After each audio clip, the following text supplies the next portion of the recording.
विघ्नहर्ता श्री गणेश, श्री गणेश, श्री गणेश।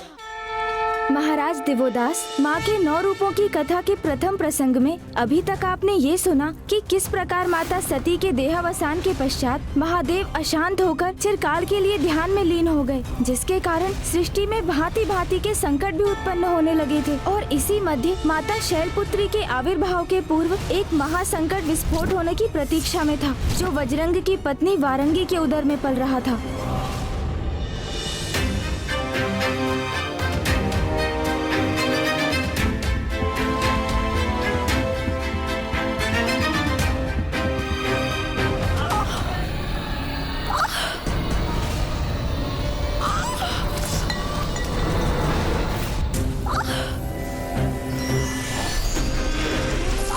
देवी वारंगी, किसी दुष्ट के जन्म के आभास से तो सृष्टि भी विचलित हो उठती है, इसलिए अपशकुन प्रस्तुत कर सभी को चेतावनी देती है।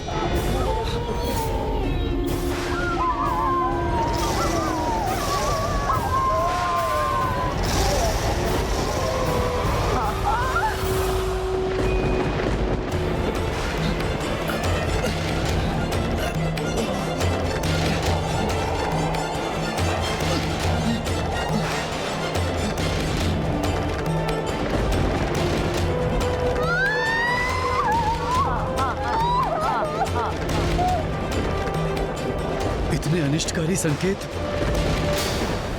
मेरे पुत्र के रूप में संसार के लिए एक महासंकट जन्म ले रहा है।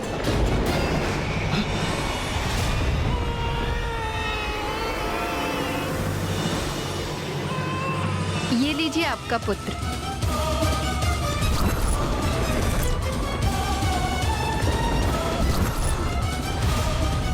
क्षुब्ध वज्रंग को शीघ्र ही ये आभास हो गया कि उसका जन्मा पुत्र वरदान के रूप में अब सृष्टि के लिए एक अभिशाप मात्र था, क्योंकि वो और कोई नहीं, वो वज्रंग का पुत्र तारकासुर था। ओम तारकासुराय नमः।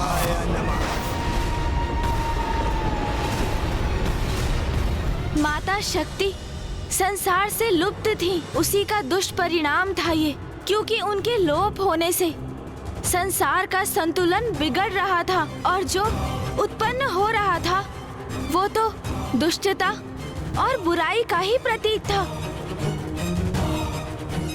सृष्टि के लिए महासंकट बनने वाला था वो, इसीलिए माता आदि शक्ति का इस संसार में पुनः आगमन अति आवश्यक हो गया था।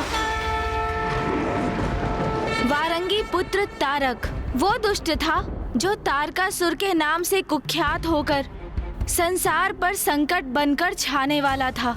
और वारंगी वो तो आरंभ से ही अपने पुत्र को हरिद्वेषी त्रिलोक विजेता बनाने का स्वप्न देख रही थी।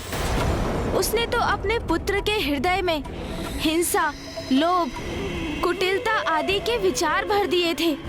समय आने पर वारंगी ने उसे अन्य असुरों और स्वयं उसके पिता के समान कठोर तप करने की प्रेरणा दी, जिससे वो अपार शक्ति अर्जित करने में सफल हो सके। तारकासुर ने अपनी तपस्या आरंभ की इस उद्देश्य से कि वो स्वर्ग पर अधिपत्य स्थापित कर सके।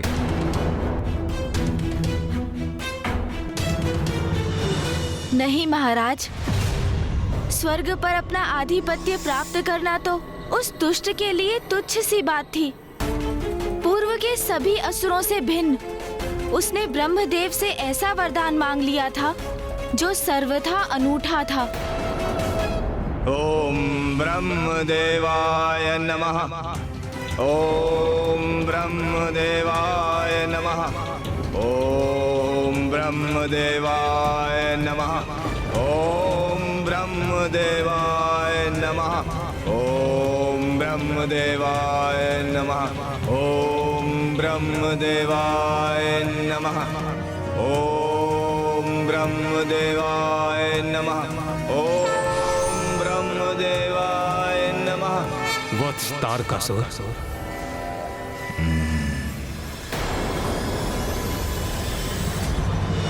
प्रणाम ब्रह्मदेव। अपने तप से मैंने आपको यहाँ आने पर विवश कर ही दिया। कहो, क्या वरदान चाहते हो? मांगूंगा, अवश्य मांगूंगा। उसी के लिए तो इतना तप किया है मैंने। अमरत्व तो आप मुझे प्रदान करेंगे नहीं, कोई बात नहीं, किंतु मैं भी ऐसा वरदान मांगूंगा कि आपके ना चाहते हुए भी आपके दिए हुए वरदान से अमर हो जाऊंगा मैं। पहेलियां मत बुझाओ तारकासुर। तुम भली भांति जानते हो जो असंभव है उसे तुम कैसे संभव कर सकते हो। अमृत्यु का वरदान पाने के अधिकारी नहीं हो तुम। अन्य कोई वरदान चाहिए तो बताओ। ब्रह्मदेव, यदि घृत सीधी उंगली से ना निकले तो उंगली को टेढ़ी करनी पड़ती है।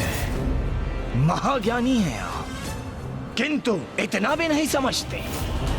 तारकासुर जो चाहता है वो प्राप्त करके ही रहता है। मुझे वरदान दीजिए ब्रह्मदेव।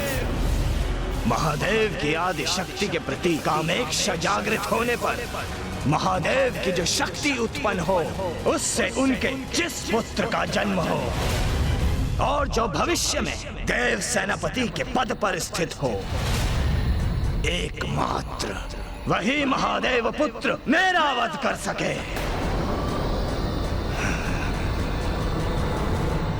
ये कैसा वरदान मांग लिया तारकासुर ने? महादेव तो परम ब्रह्म है, पूर्णता के प्रतीक हैं, परम योगी हैं। काम इच्छा तो उनमें लेश मात्र भी जागृत नहीं हो सकती। और महादेव की अर्धांगिनी अर्थात देवी सती ने भी तो योगाग्नि में अपने तन का दाह कर दिया था ना। अर्थात वो तो संसार में उपस्थित ही नहीं थी, जिसके कारण महादेव स्वयं भी विरक्त भाव से समाधि में स्थित थे। इसलिए इस अवस्था में महादेव के पुत्र का जन्म भला कैसे हो सकता था? अर्थात तारकासुर कपट कर रहा था। फिर ब्रह्मदेव ने क्या कहा गुणेश जी? ब्रह्मदेव किस गहन चिंता में डूब गया। आपका भक्त आपके समक्ष खड़ा है, जिसने आपको प्रसन्न करने के लिए कठोर तप किया है। भगवान हैं आप, अपने भक्त को कैसे निराश कर सकते हैं आप? बोलिए, वरदान तो आपको देना ही होगा, तो मेरा वरदान दीजिए मुझे। प्रभु दीजिए मुझे मेरा वरदान। प्रभु मेरा वरदान मुझे दीजिए, मैं आपके समक्ष खड़ा हूं। तथास्तु, तथास्तु।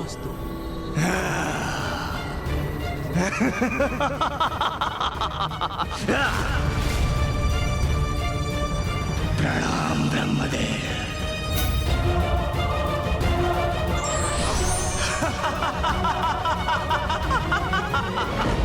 अमर हो गया मैं, अमर अमर अमर। एक और महादेव समाधि में लीन है, दूसरी ओर आदि शक्ति विलुप्त है। ऐसे में उनका पुत्र जन्म कैसे संभव होगा? इसका तात्पर्य है मेरा वध नहीं हो सकता, असंभव है ये। अंत काल तक जीवित रहूंगा मैं, अनंत काल तक, और समस्त ब्रह्मांड में गूंजेगा मेरा ही मंत्र, मेरा ही मंत्र। ओम तारकासुराय नमः, ओम तारकासुराय नमः। ब्रह्मदेव तारकासुर को वरदान देने के लिए विवश थे, इसीलिए तप के बल पर नहीं अपितु अपनी बुद्धि में उपजे छल से तारकासुर अमृतत्व के निकट पहुंच गया था और उसने वो मांग लिया था जो असंभव था। महादेव का ऐसा पुत्र कहाँ उत्पन्न हो सकता था? और इसके लिए तो सर्वप्रथम महादेव को उनकी समाधि से बाहर लाना आवश्यक था। और ये तो माता आदि शक्ति के अतिरिक्त और किसी के भी द्वारा संभव नहीं था। इसीलिए माता आदिशक्ति ही इस विकट परिस्थिति में हस्तक्षेप कर इस समस्या का समाधान कर सकती थी। किंतु अभी भी माता संसार से अदृश्य थी। माता की अनुपस्थिति में तो कोई उपाय दिखाई ही नहीं दे रहा था जिससे तारकासुर के संकट से संसार मुक्त हो। तो फिर क्या हुआ गणेश जी? वरदान पाकर तो तारकासुर और भी शक्तिशाली हो गया होगा। तो फिर क्या किया उसने? वही किया उसने जो उसकी माता वारंगी को अपने पुत्र से अपेक्षा थी। संसार पर महासंकट बनकर टूट पड़ा था वो तारकासुर। पृथ्वी लोक और पाताल लोक पर विजय प्राप्त कर वो दुष्ट स्वर्ग लोक भी जा पहुंचा।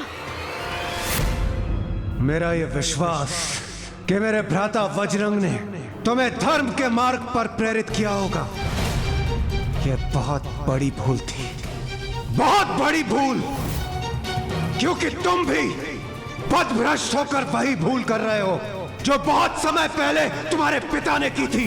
आज से स्वर्ग मेरा हुआ और आज से तुम सभी देवता कारावास में मेरे बंदी बनकर रहोगे।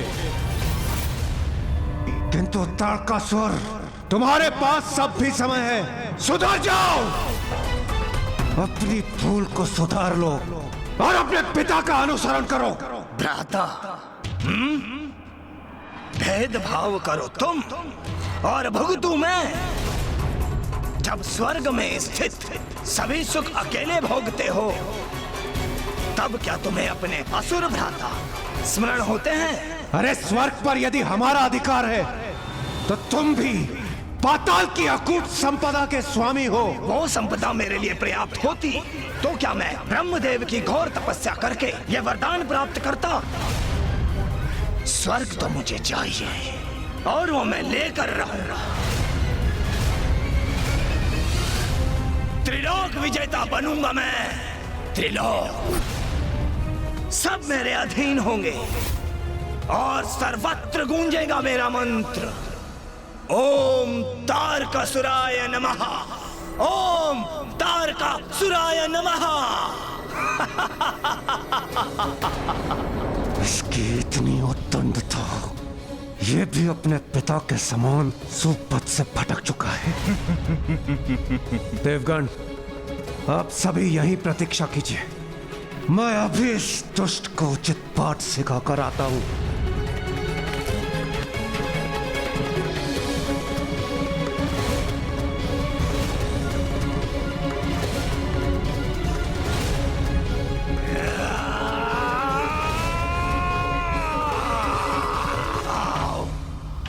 देवराजेंद्र, तुम्हें पराजित करके मैं स्वर्ग पर भी अपना एकाधिकार स्थापित करूंगा। दुष्ट असुर, मेरे एक ही प्रहार में तुम्हारे सारे ब्रह्म मिट जाएंगे। सावधान! ब्रह्म मिटेगा किंतु मेरा नहीं, तुम्हारा।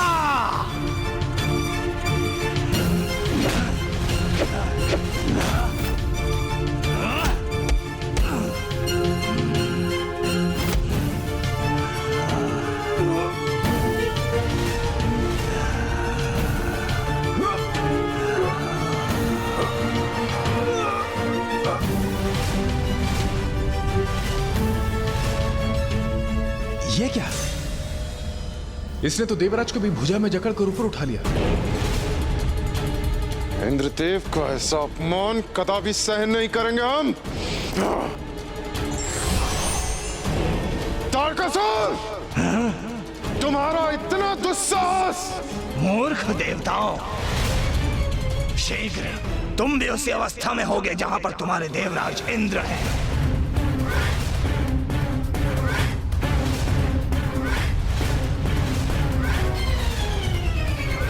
तुम सभी देवताओं एकत्रित होकर भी आ जाओ तो मुझे कोई क्षति नहीं पहुंचा सकते, किंतु मैं तुम्हें अपना बंदी अवश्य बनाऊंगा। ऐसे कारागार में जहां से तुम्हारा मुक्ति पाना असंभव है।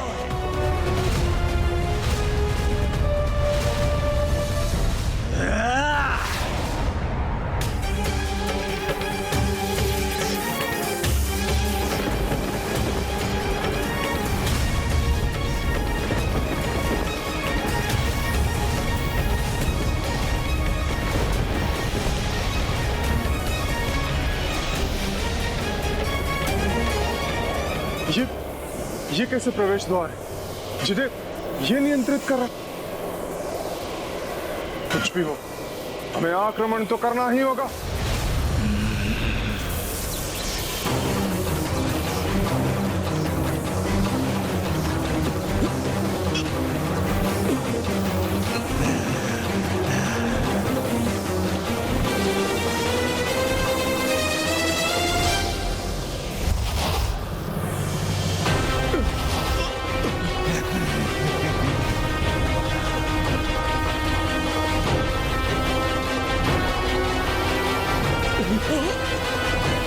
कैसे संभाले स्वयं को?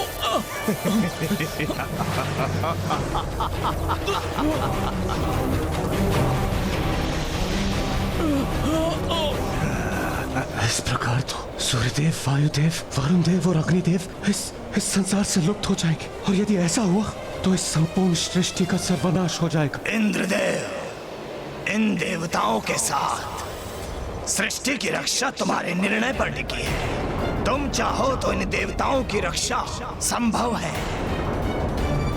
अपनी पराजय स्वीकार कर लो इंद्रदेव, अन्यथा मैं सूर्यदेव, अग्निदेव, वरुण देव और वायुदेव को ऐसे अंधकार स्थान पर भेज दूंगा जिससे बाहर निकलने का कोई मार्ग नहीं ढूंढ सकेंगे वो। ऐसे स्थान में ये क्या हो रहा है? ये सब क्या हो रहा है? कैसे रोकूं मैं इस दुष्ट को?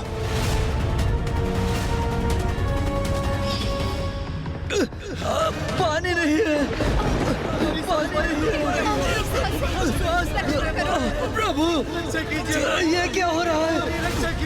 ये क्या हो रहा है? नष्ट हो जाएंगे, मेरी सांसें लुप्त हो रही है प्रभु। देखो इंद्रदेव, वायुदेव और वरुण देव के लुप्त होने का प्रभाव तो होने भी लगा है।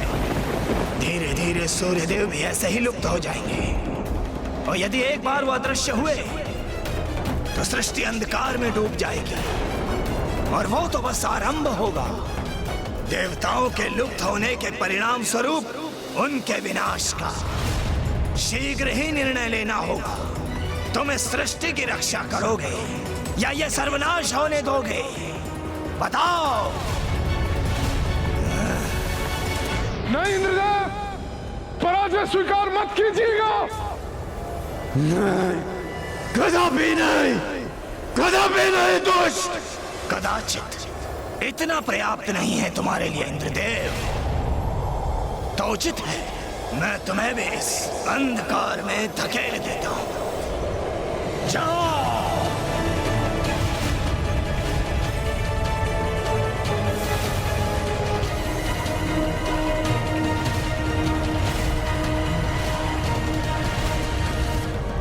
तुम कुछ भी कर लो तारकासुर, हम पराजय कदापि स्वीकार नहीं करेंगे, कदापि नहीं। तो कदाचित मुझे कुछ ऐसा करना होगा जिसे तुम सहन ही ना कर सको।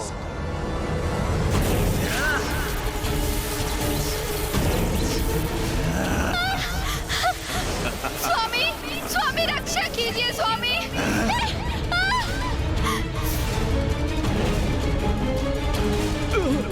वायुदेव रक्षा कीजिए। देवी शची, देवी संज्ञा, स्वामी, स्वामी रक्षा। मैं तुम्हें और तुम्हारी देवियों को अवश्य ही सुरक्षित जाने देता, किंतु तुम तो हट पर ही अड़े हुए हो। तो फिर तुम्हारी पत्नियों को भी उस अंधकार में समाहित होना ही होगा ना।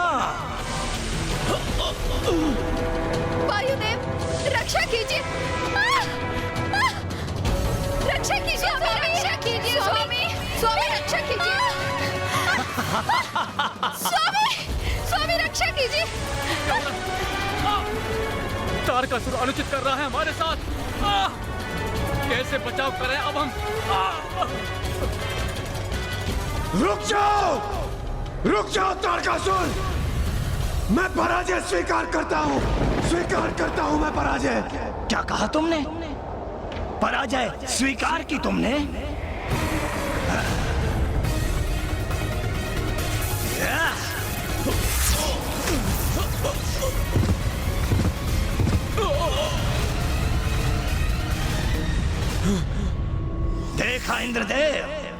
मेरी शक्ति का प्रदर्शन। त्रिलोक विजेता तारकासुर हूं मैं, तारकासुर हूं मैं।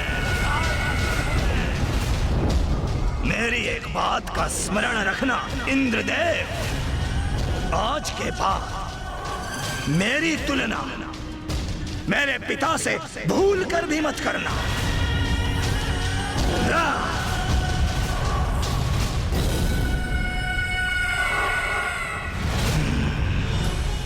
तारकासुर से पराजित होने के पश्चात लाचार होकर सभी देवता ब्रह्मदेव की शरण में गए।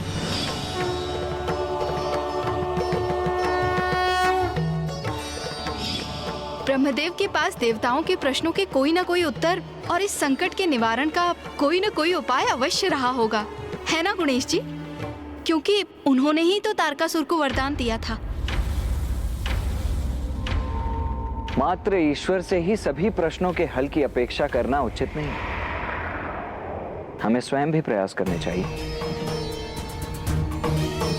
क्योंकि महाराज, यदि ईश्वर का अपने भक्त के प्रति दायित्व है, तो क्या भक्त का उनके प्रति दायित्व नहीं?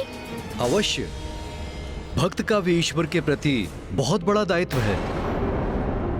तो आप ये बताइए महाराज, यदि किसी भक्त को ज्ञात हो कि उसको प्राप्त वरदान के कारण कहीं किसी प्रकार का अनिष्ट हो रहा है, तो क्या ये भक्त का दायित्व नहीं कि वो उस अनिष्ट को होने से रोकने के लिए अथवा उस स्थिति में सुधार लाने के लिए समस्त प्रयास करे? आशा है आप भी शीघ्र ही समझ जाएंगे राजा दिवोदास कि आप भी उन्हीं भक्तों में से एक हैं जिन्होंने अज्ञानतावश भगवान द्वारा प्राप्त वरदान का उचित उपयोग नहीं किया, और आपकी काशी में राज इच्छा के कारण ही एक बहुत विकट समस्या उत्पन्न हो गई है। अवश्य, उन्हें ऐसा अवश्य करना चाहिए, ये तो भक्त का कर्तव्य है। किंतु माता, भगवान में प्रबल आस्था रखने वाले महान से महानतम ऋषि मुनि, यहाँ तक कि महान धर्मनिष्ठ राजा तक इस सत्य को समझने में असमर्थ हो जाते हैं, तो हम तारकासुर जैसे असुर से और क्या अपेक्षा रख सकते थे? इसीलिए आपके प्रश्न का उत्तर है नहीं। ब्रह्मदेव ने ना तो देवताओं के प्रश्नों का उत्तर दिया, ना ही उनके संकट निवारण का कोई उपाय।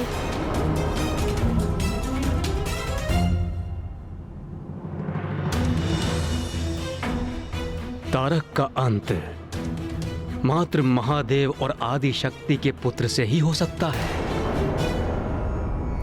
क्योंकि देवी आदि शक्ति ही महादेव में काम इच्छा जागृत करने में सक्षम है। फिर तो हमारे समक्ष कोई भी चारा नहीं, क्योंकि माता आदि शक्ति ने महादेव से देवी सती के रूप में विवाह किया था, किंतु फिर उन्होंने अपने देह का भी परित्याग कर दिया था। और ऐसे में माता आदि शक्ति महादेव से पत्नी रूप में कैसे मिल सकेंगी? और जब तक प्रत्यक्ष रूप लेकर माता आदि शक्ति महादेव के समक्ष नहीं जाती, तब तक महादेव और माता आदि शक्ति की संयुक्त शक्ति से पुत्र का जन्म भी नहीं होगा। तो फिर अब हमारी रक्षा कोई नहीं कर सकता। मां आदि शक्ति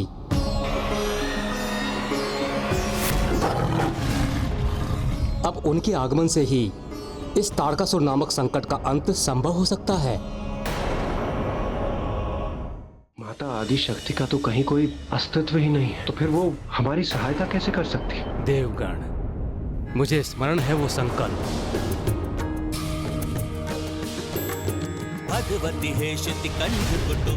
मुझे क्षमा कर दीजिए इस देह में और इस रूप में जिसमें मैंने आपको अपार कष्ट दिया। मैं अब एक क्षण भी और नहीं रहना चाहता, किंतु मैं उचित समय आने पर माता मैना की पुत्री के रूप में जन्म लूंगी और पुनः आपकी पत्नी बन आपका सानिध्य प्राप्त करूंगी। जब देवी सती ने देह त्यागने हेतु योगाग्नि उत्पन्न की थी, तब उनके मन में आगामी समय में देवी मैना की पुत्री के रूप में जन्म लेकर महादेव की पत्नी बनने का उनका संकल्प प्रकट हुआ था। देवी मैना, वो कौन है ब्रह्मदेव? देवी मैना और अन्य कोई नहीं, वरन प्रजापति दक्ष की ही नातिन थी। प्रजापति दक्ष की पुत्रियों में से एक थी देवी स्वधा। उन्हीं देवी स्वधा से 3 अयोनिजा पुत्रियों का जन्म हुआ। वो थी देवी मैना, देवी धन्या और देवी कलावती। एक बार माता मैना, माता धन्या और माता कलावती नारायण के निवास वैकुंठ में आयोजित यज्ञ में भाग लेने गईं।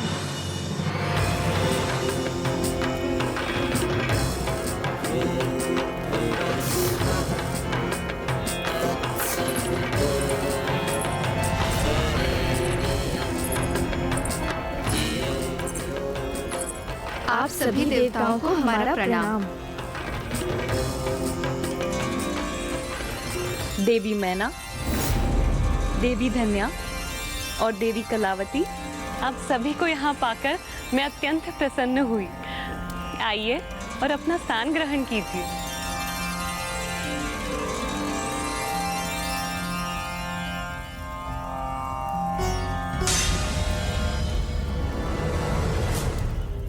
नारायण के उस महायज्ञ में सभी देवी देवता भी उपस्थित थे। तभी वहाँ बाल ऋषि सनकादिक कुमारों का अर्थात ऋषि सनक, सनातन और शौनक का आगमन हुआ।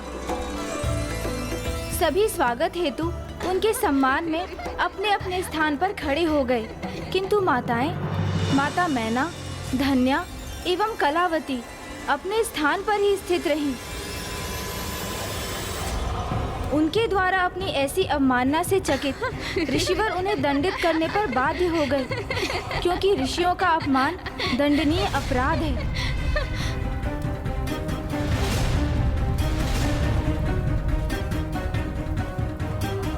देवियों, देवियों,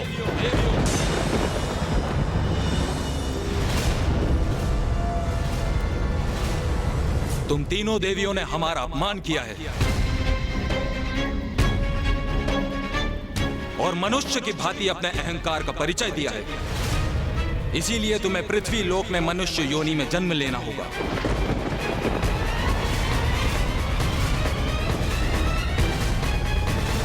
हे ऋषिवर, हमें क्षमा कर दीजिए, हमसे भूल हो गई। आपका अपमान करने का आशय कदापि न था हमारा। हम तीनों तो अपने परस्पर संवाद में ऐसा लीन हुए कि आपके आने का आभास ही न हो पाया। हाँ ऋषिवर, हमें क्षमा कर दीजिए। किंतु वहाँ जो भी हुआ वो तो सर्वथा अनुचित था ना गणेश जी? क्या अनुचित मानकर आप इतनी व्यग्र हो रही हैं माता? यही कि माता स्वदा की अयुजा पुत्रियां माताएं मैना, धन्या और कलावती तो संस्कारी एवं सर्वगुण संपन्न थी। तो फिर महासनत कुमारों के प्रवेश करने पर वे उनके सम्मान में अपने स्थान से उठी क्यों नहीं? और महासनत कुमार तो इतने शांत स्वभाव के हैं, उनके स्वभाव में क्रोध और अहंकार तो लेश मात्र भी नहीं है, तो उन्होंने इतने साधारण से अपराध के लिए इतना कठोर दंड दे दिया। हाँ माता, ये सब तो माता आदि शक्ति की ही लीला थी। उनकी ही इच्छा से माता मैना, माता धन्या और माता कलावती अपने स्थान पर स्थित रहीं और दंड की भागी बनी। महान ऋषि होने के नाते सनत कुमारों को ये आभास हो गया था कि ये तो माँ की ही लीला है। इसीलिए उन्होंने माताओं को शापित और रक्षित किया, किंतु साधारण दंड देकर ऋषि सनत कुमारों ने माताओं को बड़े दंड से रक्षित भी तो किया। वो कैसे गणेश जी? महाराज, ज्ञानी व्यक्तियों का अपमान करने वाले महापाप के भागी होते हैं। ऐसा महापाप जिससे छुटकारा पाने के लिए कई जन्मों की यातना सहनी पड़ती है। किंतु ऋषि सनत कुमारों ने तो माताओं को एक ही बार मनुष्य योनि में जन्म लेने का शाप दिया। इसलिए वो शाप नहीं, शापानुग्रह था, जिसमें शाप निहित एक बहुत सुंदर वरदान भी था। वरदान? कैसा वरदान? देवी मैना, आप मनुष्य योनि में जन्म लेकर नारायण के अंश हिमावन से विवाह करेंगी और स्वयं माता आदि शक्ति देवी पार्वती के रूप में आपकी पुत्री होंगी। देवी पार्वती की माता बनने के पुण्य के कारण आपको जीवन काल के उपरांत छह शरीर कैलाश में प्रवेश प्राप्त होगा। धन्यवाद ऋषिवर। गुणेश जी, धन्य है ईश्वर की लीला जो शाप अथवा दंड को भी कभी कभी वरदान के रूप में परिवर्तित कर देते हैं। आप में भी परिवर्तन आएगा राजा देवोदास। माता की उन्हीं कथाओं की श्रवण से और उन्हीं की लीला से आपको ये भी ज्ञात होगा कि कैसे अब आपके जीवन में मात्र 10 दिवस ही शेष रह गए हैं, किंतु इन्हीं 10 दिवसों में आप जीवन के उस सत्य से अवगत भी होंगे जिनके विषय में अब तक आपको ज्ञान नहीं था।